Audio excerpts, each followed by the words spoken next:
you're still standing by my side. A guilty soul and a worried mind. I would never make it if I was on my own. I thought I was going to go to law school or be a history professor or something super normal. But I had these songs and I wanted to start playing them. My dad asked me one question. He said, "Are you going to work hard at it?" And I said, "Yes, I am." And so he said, "Well, let's go to the guitar shop. You know, if you're going to work hard at it, I'm in your corner." And then he asked me a question. He said, "But promise me that if it ever gets to where you know it's not going to work, that you'll have the courage to walk away from it." He said, "You know, music is a really hard job, and it doesn't always happen for everybody, and it requires not only talent but a good bit of luck. And just promise me that you'll know when to walk away if you need to." And I said, "I think I will." And so far, I haven't had to walk away, which is good. Oh, what would I do without you? Oh, what would I do without you?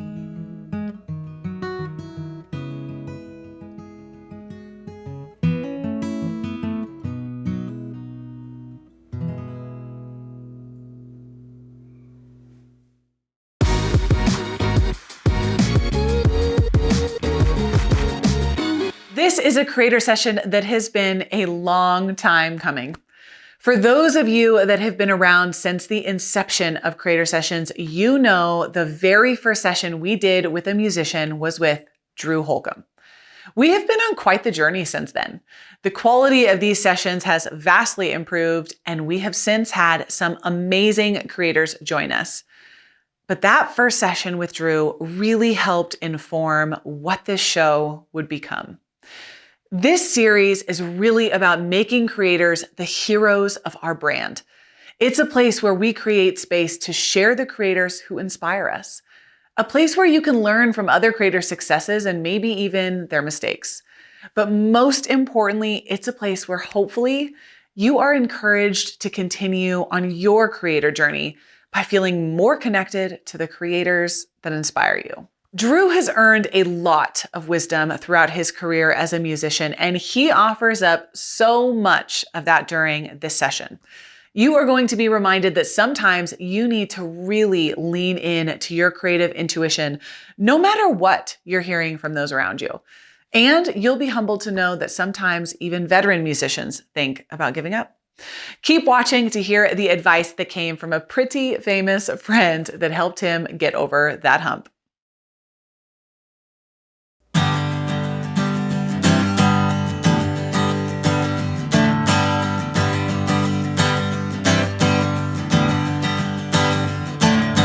Family singing in the kitchen, family running through the yard, family going on vacation, family on the credit card, family all in this together, family we're taking a chance, family like birds of a feather, family kick off your shoes and dance, hey!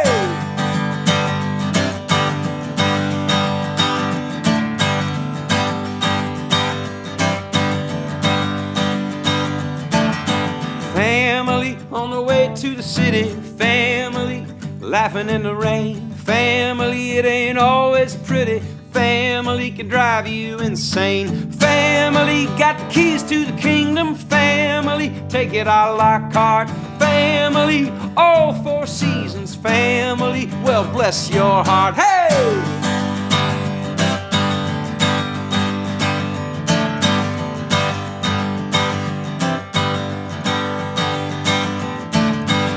You don't choose them, you can't lose them. We all have a song to sing. Some are crazy, some are amazing. All got a little bit of everything. Hey! Hey!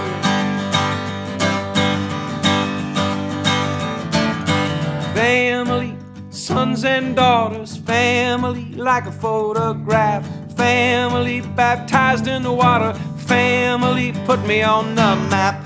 Family all in this together. Family we're taking a chance. Family like birds of a feather. Family kick off your shoes and dance. Hey!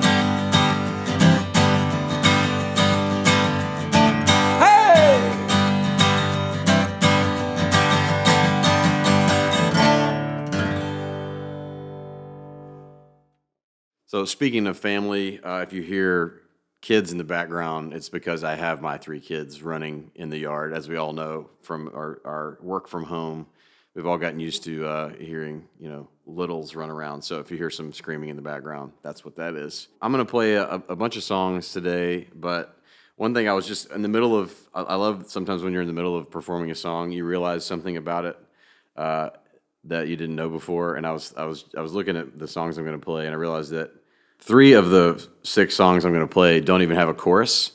Like Family, I was just thinking about, it's sort of the stanza song, and this next one is the same way. I don't know why, but I tend to write songs that are more like A, B stanza than they are, choruses. And the interesting about that is that they're all sort of my most popular songs, and I just realized that while I was sitting there playing it, that maybe I need to write more songs without choruses, so that I'll have even more songs that people like. So this is another one that doesn't have a chorus. It's really the story about my wife and I's first date, and this song came about just with this one phrase, "But I'll never forget the way you make me feel." And I was just thinking about, when you find that someone. I've been married for 15 years, so I'm fortunate to have had that someone for a long time. That as you get older, you start to lose the particulars of the details of the early years, the first dates, where you went to dinner, and all these sort of things. And so I wrote this song sort of as an ode to that journey of forgetting the details, but remembering how that person makes you feel. So it's called "But I'll Never Forget the Way You Make Me Feel." Also, the longest title in my catalog. So.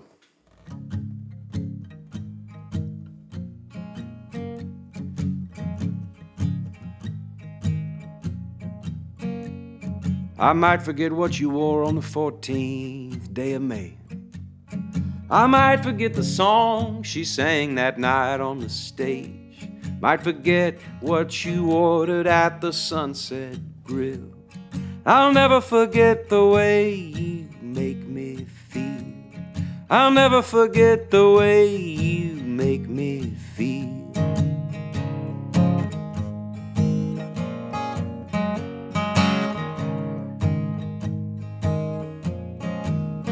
I might forget nights swimming at your apartment after midnight.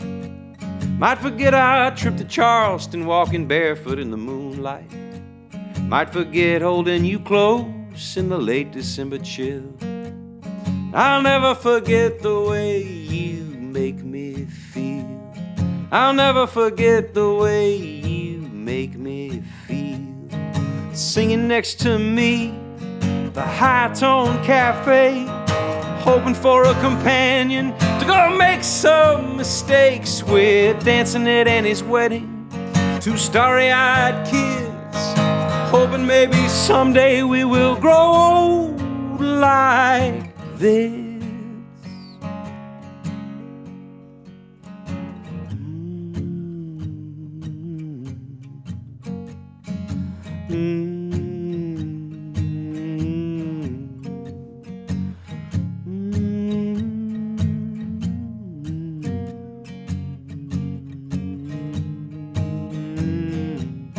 We watched the sun go down over the great Smoky Mountains. We talked about the future. My heart was pounding. I pushed fast forward. I'm your husband, you're my wife. It's harder, but better. It's not a song, it's my life. When I'm an old man and can't recognize my own face, the memories of our youth are hard for me to trace. When death comes to take me, my body to steal, I'll never forget the way you make me feel. I'll never forget the way you make me feel.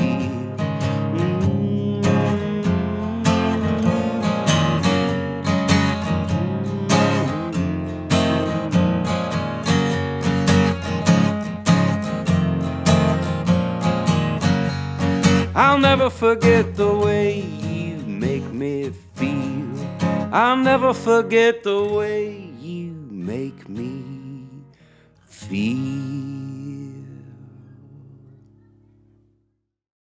I've been doing this now for, I don't know, what seems like a long time. I know for a lot of other artists it may be short, but I started making music in 2003 and 4, and made my first record in 2005, and then kind of making music ever since. And it was a sort of a wild-haired side hustle dream, honestly. At the beginning, I thought I was going to go to law school or be a history professor or something super normal. But I had these songs, and I wanted to start playing them. So I took a break from school, finished college, and then decided before I go to graduate school, take a break and start doing this music thing. So the story I love to tell is that I went back home to Memphis. I went to school in Knoxville, Tennessee. I went back home to Memphis and took my dad out to get breakfast and to tell him about my dream of being a singer-songwriter.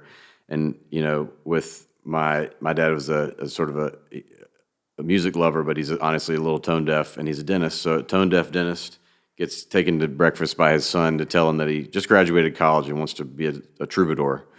And it was a great conversation. He just asked me one question. He said, "Are you going to work hard at it?" And I said, "Yes, I am." And so he said, "Well, let's go to the guitar shop. And you know, if you're going to work hard at it, I'm in your corner." And then he asked me a question. He said, "But promise me that if it ever gets to where you know it's not going to work, that you'll have the courage to walk away from it." He said, "You know, music is a really hard job, and it doesn't always happen for everybody, and it requires not only talent but a good bit of luck. And just promise me that you'll know when to walk away if you need to." And I said, "I think I will."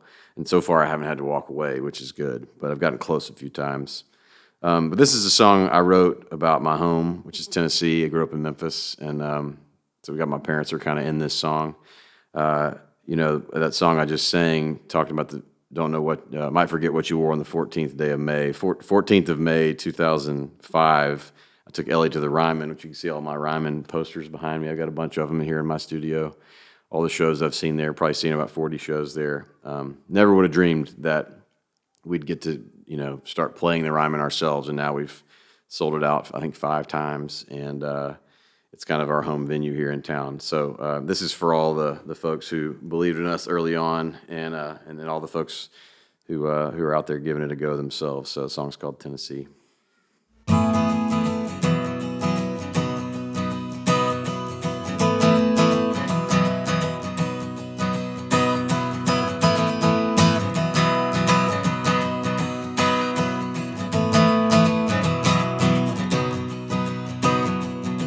When I was a boy, I didn't know nothing. I didn't have a care in the world. I had innocence and ignorance of things I wish I still did not know. No matter how far these songs take me, if my dreams come true, or the heartaches break me, no matter where I make my bed, I long for you. Tennessee, Tennessee, I was born here and raised here, and I'll make my grave here its home. Tennessee.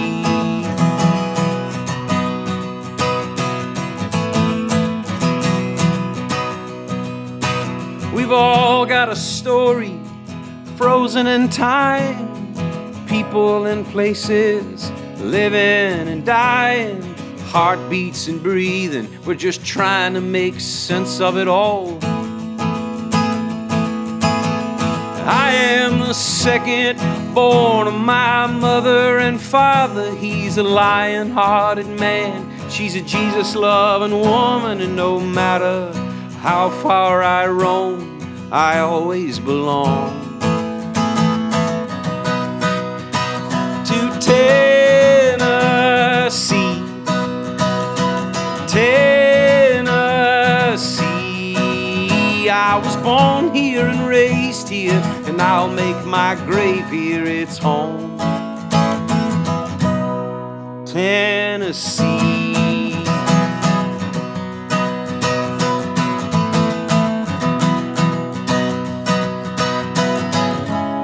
It's not just geography, it's a part of me, the air I breathe. And we've got a history, and the blood runs through Tennessee, Tennessee, Tennessee, Tennessee. I was born here and raised here, and I'll make my grave here its home. Tennessee.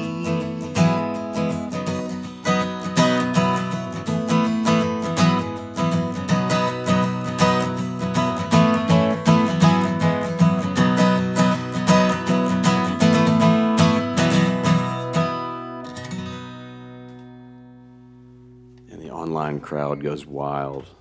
Can you tell us a little bit about a story where you thought about giving up?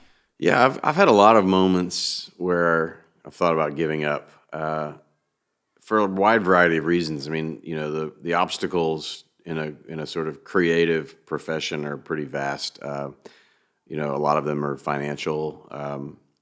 There have just been times when we were like, well, we're about to be out of money. I guess we're done. I got to go get a job, you know, especially in those early years. I would say the most recent time I thought about giving up was I had an album that came out in 2017 called Souvenir. And it was, you know, a real sort of artist record. You know, we wrote the songs that we wanted to write exactly, just, you know, kind of took a lot of chances on the writing side and production side. And for whatever reason, the record just didn't really connect. And, you know, I had been building like tour budgets and everything on this like long 10-year climb that we had starting around 2008 and 9, where things really started to happen for us. And we became, you know, a viable touring act. Our records were selling.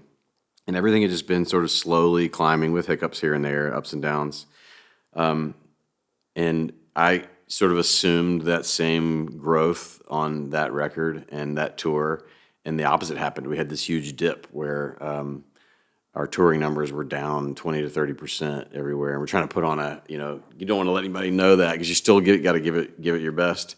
And I remember being on stage some of those nights to, you know, 70%, 60%, some 30% full rooms, and just having a really hard time trying to find the sort of energy to put on the face that it was like a great night. And it was more, you know, just like felt like a chore because the energy wasn't there.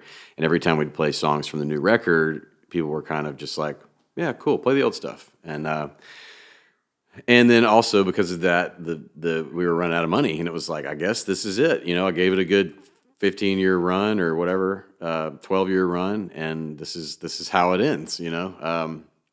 And I remember I've become friends with Vince Gill over the years, mainly through our mutual love of this silly game called golf.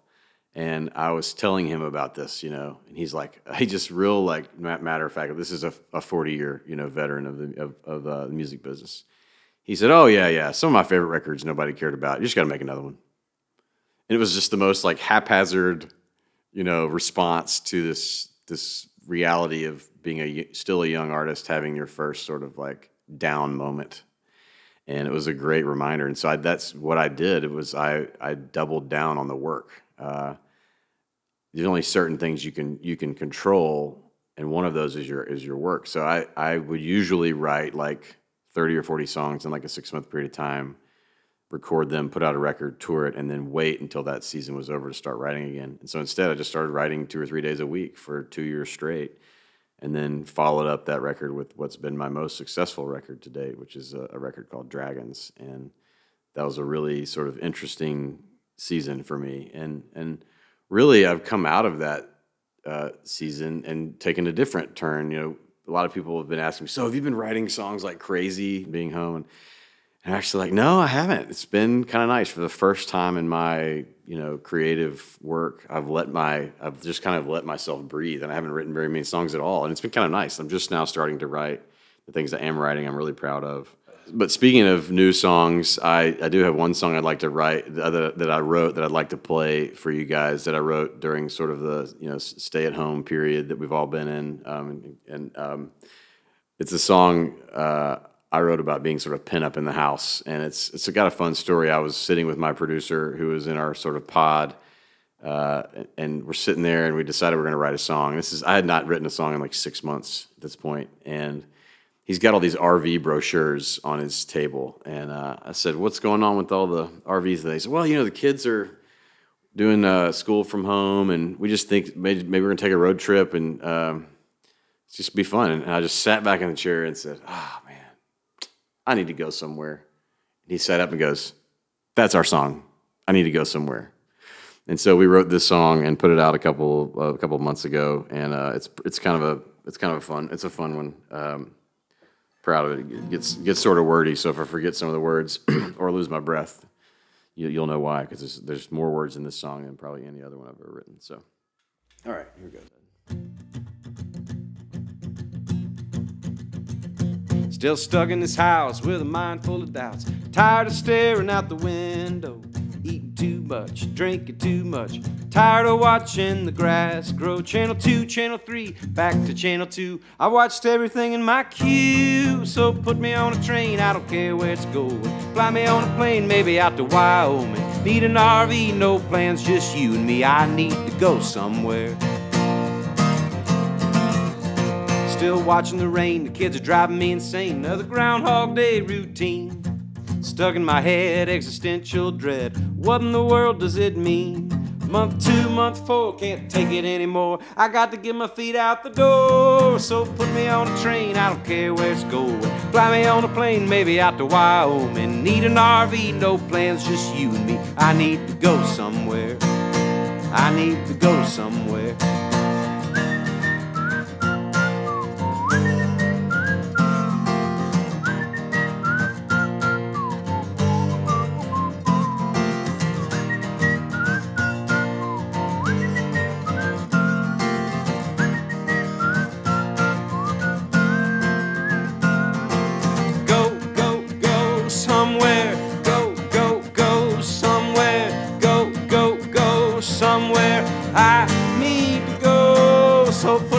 Train, I don't care where it's going. Fly me on a plane, maybe out to Wyoming. Need an RV, no plans, just you and me. I need to go somewhere.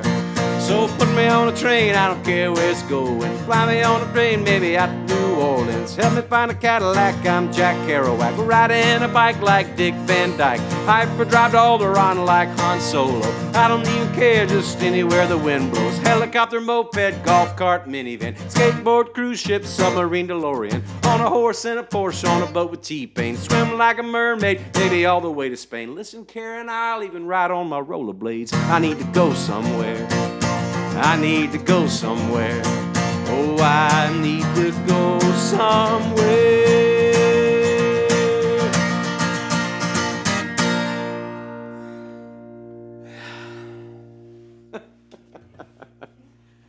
Woo, that's a lot of words. I always wanted to write a song that was kind of in that like REM, It's the End of the World as We Know It, Billy Joel, We Didn't Start the Fire, all the words I've got. So I always, people often ask me questions about certain moments in my career where either, something major happened that, kind of helped open up another door. I feel like that's sort of the way of a creative life is working really, really hard on something, waiting for a door to open, and then when it does, walking through it, and then hopefully, working more in another door and, and enjoying each room as it happens is sometimes the hard thing is you're always dreaming about what's behind the next door. It's important to, enjoy the fact that one door opened or two or three. Because in those rooms is where you do this creative work that is the reason the next door opens. At least that's been my experience. So things were starting to go pretty well for us around 2009, 10, 11, put out this record called Chasing Someday that had Live Forever on it, and things were going well. And so I started writing a new record, And I'd written this song and a bunch of others that I was really proud of, but I was trying to get some feedback. And there's an artist that Ellie and I both really love and trust. He's a friend of ours named Thad Cockrell. And so I said, Thad, can I come play these songs for you? I'd love to just hear your thoughts on them before we go in the studio.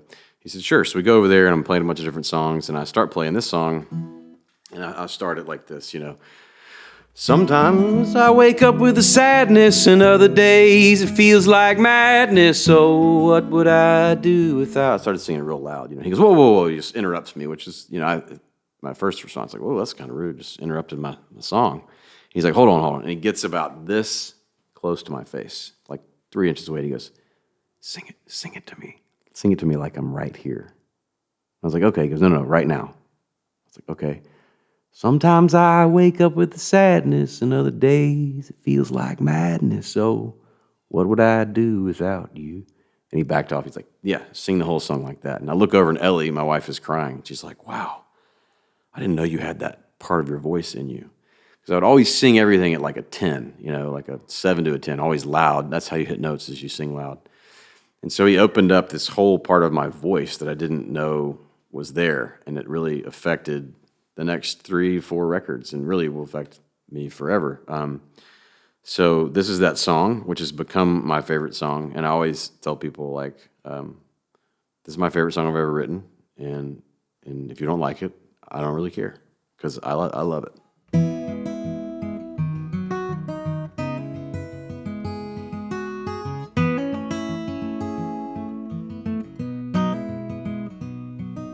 Sometimes I wake up with a sadness, and other days it feels like madness. So what would I do without you? And colors turn to shades of gray with the weight of the world at the end of the day. What would I do without you?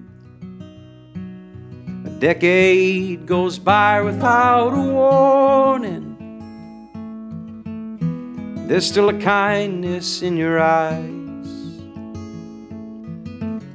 Amidst the questions and the worries, a peace of mind always takes me by surprise.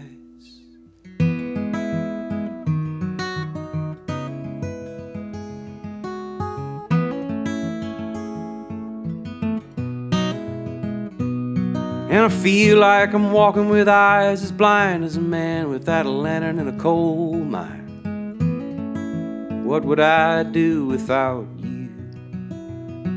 My imagination gets the best of me, and I'm trying to hide, but I'm lost at sea. What would I do without you? The difference between what I've said and done, you're still standing by my side. A guilty soul and a worried mind. I would never make it if I was on my own.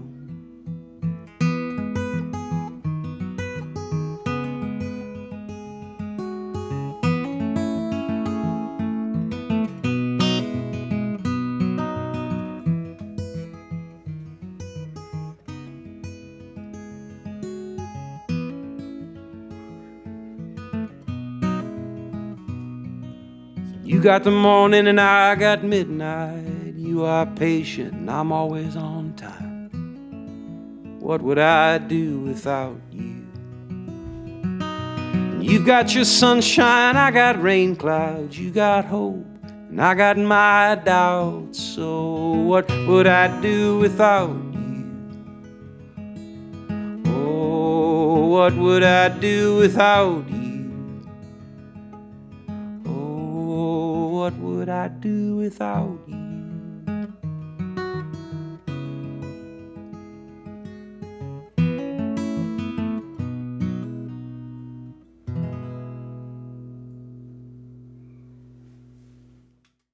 I can think of a lot of moments in my career where someone, either older, wiser, more mature, has given me, a thought or a challenge that has changed the trajectory of my my songwriting or my show.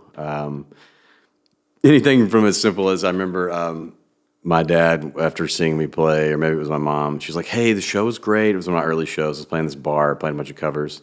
She's like, "Hey, it's kind of, I hate to be picky, but you're like biting your fingernails while you were telling that story." And I was like, "No, I wasn't." And she's like, "Yeah, I took a video of it." And I was like, I was telling the story, and I was like, and I was like, "Oh, it's horrifying. You can't do that sort of thing."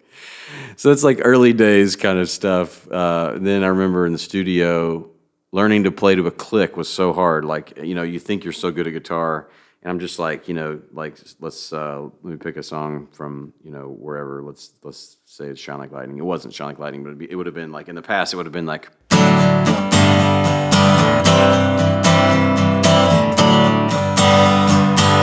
And it's like, hey, maybe try this.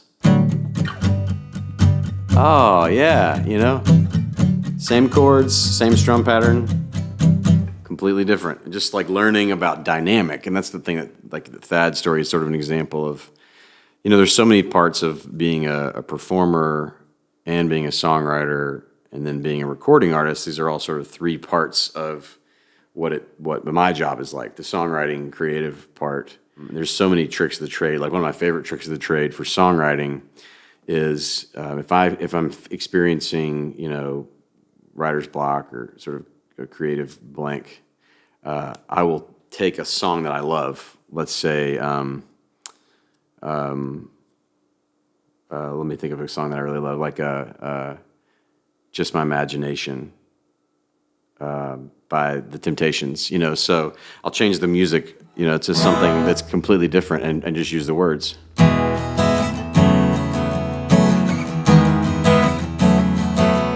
It was just my imagination running away with me. So then all of a sudden you have like a new musical form, and you just take away the words, which you sort of borrowed temporarily from this old song, and now you've got a melody and a new music. Da da na na na na na na na na na. So all of a sudden you're like, oh, I'm off to the races, So you sort of always are standing on the shoulders of giants. You're not stealing from them; you're just borrowing their words for 5 minutes so you can find a new melody. So I have these like tricks that people have taught me. Like that's one for the songwriting piece, and then in the studio, there's so many unwritten rules of the studio. You have to play to a click. You have to separate the vocals and guitar. You got to sing the song 20 times, and we've broken all of those rules. I remember we were making the record Medicine. I basically said, I want to do this old school. I want us to sit in the room, in the studio, and perform it all together until we've all nailed a single take together. And we did that, and it's one of probably my favorite recording experience I've ever had was making that record. And then on the performing side, just learning by watching. I remember we're on tour with Willie Nelson, and seeing how great of a job he does at giving people what they want while also playing stuff that he loves. So 70% of his show, same with McCartney, is going to be exactly what you'd expect. Whiskey River, On the Road Again. But then he also plays what he wants, and that's a fine line. And so you're just always learning, always growing, always challenging yourself, while also establishing who you are and knowing what knowing that it's your work and you have to be proud of it. And there's such a great balance in like being proud of who you are and confident in what you are, but always expanding your creative, capacity by learning from others and challenging yourself. So it's a tough thing to figure out which voices to listen to and which voices to sort of, turn off, especially in social media world. I mean, I think for me, the most important thing is this person someone that I trust and respect? And if they're a stranger or they're not someone you trust and respect, then it's just a thanks so much. Or even sometimes it can be someone you trust and respect that gives you a piece of advice, but you're so confident in what you already know about the work that you just say, well, thank you, I disagree. I remember there's a song called The Wine We Drink, and I played it for a couple different people, and I got the same feedback from all three people, which is, that's a great song. It doesn't really feel like the chorus really lifts, though. It feels more like a verse. And I was just like, oh, sorry, I was just playing you the song. I'm not actually interested in your opinion about it. I know that the song is finished. And they were like, well, okay, whatever. And sure enough, the song has become one of our like most well-known and loved songs. And so sometimes you just have to trust your instincts. If you know that something is the way you want it to be, sometimes that negative feedback for me is like, makes me lean in even further into my creative decision. I'm like, no, there's that famous saying that if you find yourself in the majority all the time, you might need to check yourself. So if everybody thinks that everything you're doing is great, maybe it's time to challenge yourself. That maybe you're just making easy work. So there's always that fine balance, and I don't think there's like a specific way through it. I think that you have to trust yourself and take what makes sense and what you can work on, what you can challenge yourself with. That's like for a musician, it's a really big deal who you hire as a producer, because that person is going to have a lot of say over the direction of your work. So you want to choose somebody that you trust, that you have good working rapport with. For me, I've always used my band in the studio. I don't hire out studio players, and so I've built this lifelong rapport with Nathan and Rich, especially, who have played on every record I've made since 2006. So I trust them. We fight big time in the studio, but we always know that it's coming from a place of trust. And so we're able to sort of always chart a path forward, even though there's often sort of hills to climb and swamps to get through. So surrounding yourself with people you trust, I think, is the most important piece of what to let in and what to block. I think it's easy to see why Drew, as a creator, informed so much of what this series has grown into. And to be honest, I feel a lot of gratitude to him for it. So for that, Drew, thank you. Anyway, Drew saved some of his best advice for the end of this session.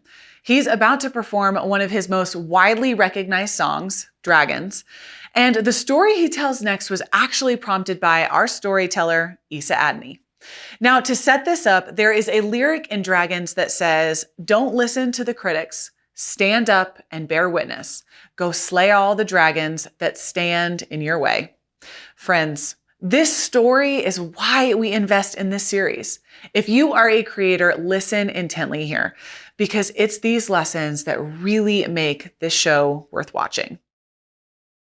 Every once in a while, I write a song. There's probably been like 5 of these in my career where I finish the song and I just go, oh man, that one's pretty special. This is a song I wrote with my friend Zach Williams from the band The Lone Bellow. And we got together to write this song, and I had sort of a good sense of this chorus. It's sort of this, take charge, slay the dragons, stand up and bear witness, etc.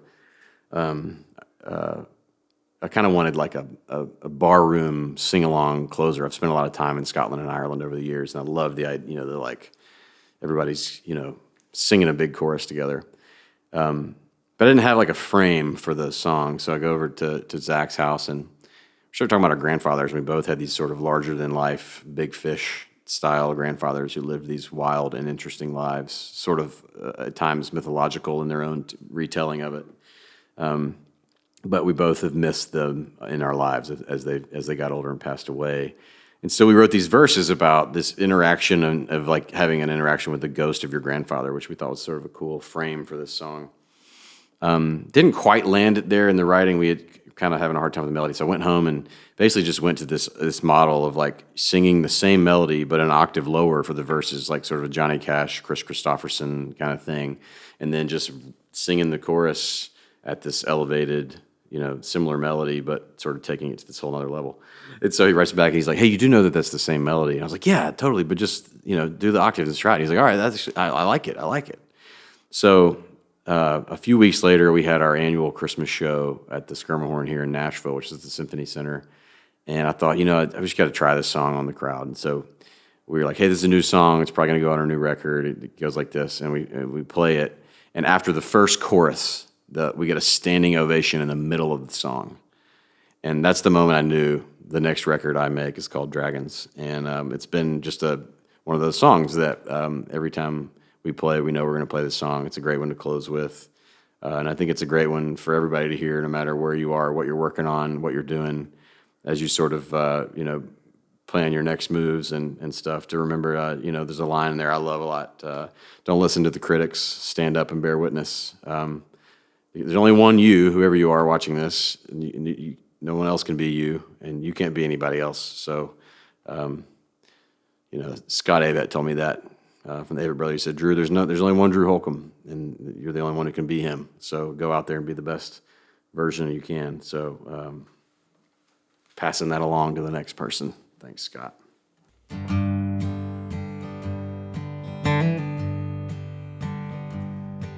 I was climbing a mountain, asleep in the moonlight.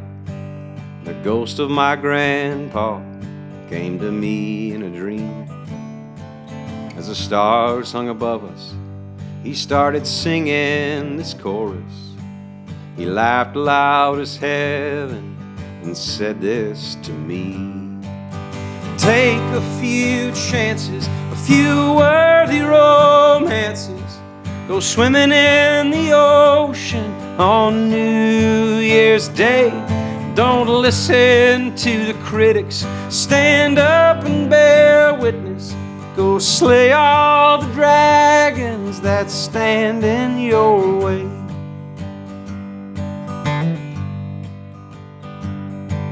We stayed up and talked till the sunrise, of war and love and sorrow.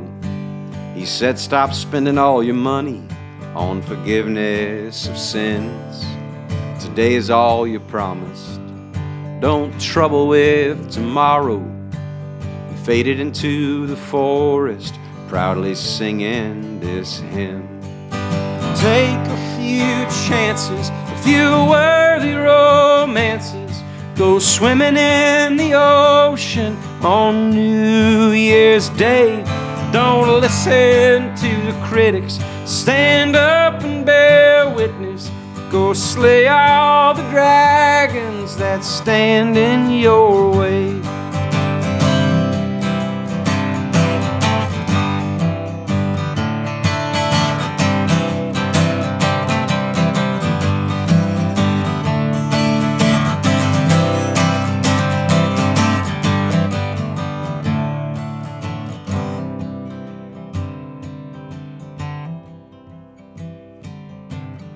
Woke up in a fever, surrounded by lightning. All my windows are open, now let the rain flood in. The past felt like the present, with the future uncertain. I sang like a sparrow, lost in the wind. Take a few chances, a few worthy romances. Go swimming in the ocean on New Year's Day. Don't listen to the critics, stand up and bear witness. Go slay all the dragons that stand in your way. Go slay all the dragons that stand in your way. Go slay all the dragons that stand in your way.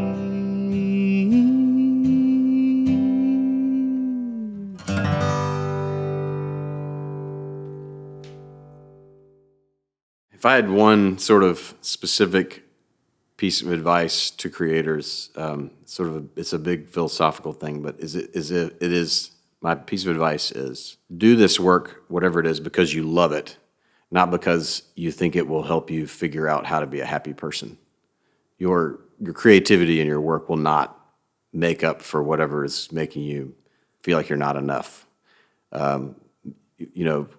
That sounds sort of intense, but I think it's true for everybody that, if only, I do this and it works, then I'll be happy. Well, that's just like some sort of pie in the sky thing. You do this work because you love it, and it does bring you happiness in the process. But if that's your mentality, it will define you, and then I think for sure you'll be disappointed. So the joy in itself is in the work. So if you don't enjoy the work, don't do it. If the work is just a means to an end, the work in and of itself needs to be the ends. The process of doing creative work. My other piece of advice is very simple. It's going to take longer than you think, so be patient. Good things come to those who wait. Everything that I thought I wanted early in my career that I wasn't getting, I realized in hindsight, it came at the right time later. And had it come earlier, I wouldn't have appreciated it, or it wouldn't have had the impact on me and my career that it did. So be patient. And then the other thing is stop comparing yourself to your peers. Learn from your peers, but don't be envious of their success. Don't copy their work because they're successful. That's an easy sort of trap to fall into. There's plenty of people out there who need your work, whatever it is. There's plenty of people that need photographers. There's plenty of ears for songwriters. There's plenty of people who love to put art in their houses and apartments and whatever it is that you do. So be patient, be true to yourself, and don't compare yourself to other people. Well, thank you guys for joining my creator session. Come follow along on Spotify and Apple Music and Amazon, wherever else you listen to music. You can find us on tour, usually somewhere nearby within the next year or so. We're going to do a big tour next spring, next winter actually, and spring. DrewHolcomb.com, and I appreciate you listening. I'll see you somewhere down the road.